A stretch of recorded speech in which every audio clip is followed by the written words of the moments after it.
সরব, কি হয়েছে তোমার? তুমি কি করতেছো? এতগুলো মানুষের সামনে তুমি আমাকে থাপ্পড় মারলা।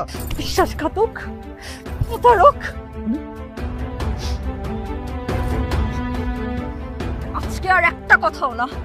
তুই যে আমাকে বিয়ে করার স্বপ্ন দেখছিস না, এটা তোর সাত কপালের সৌভাগ্য। তোকে বিয়ে করা তো দূরে থাক, তোর সাথে যে আমি গত 6টা মাস কথা বলছি, এটা ভেবে আজকে আমার কেন চিন্তায় হতে যাবো? দেখো তোমার কোথাও ভুল হইতেছে। তুমি একটু শান্ত হও, ঠান্ডা হও। দেখো আমরা বিয়েটা করি, বিয়ে করার পরে দেখবা সবকিছু একদম ঠিক হয়ে গেছে। প্লিজ আমাকে একটাবার বিশ্বাস করো। বিশ্বাস? আমি তোকে বিশ্বাস করব?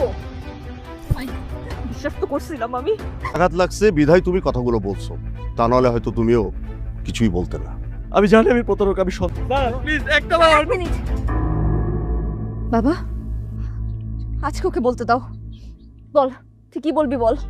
যারা আমার বাবা বেসরকারি একটা অফিসে চাকরি করতো, তুই গ্রাম থেকে ফের। আমি দুনিয়ার কোনো কিছুই ডিজার্ভ করি না, আমি তাই সবার কাছে হাত জোর করে ক্ষমা চেয়ে দিচ্ছি। আমাকে সবাই ক্ষমা করবে।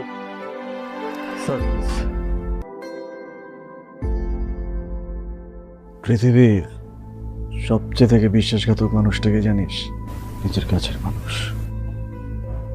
আর সেটা হচ্ছিস তুই, আমার বন্ধু।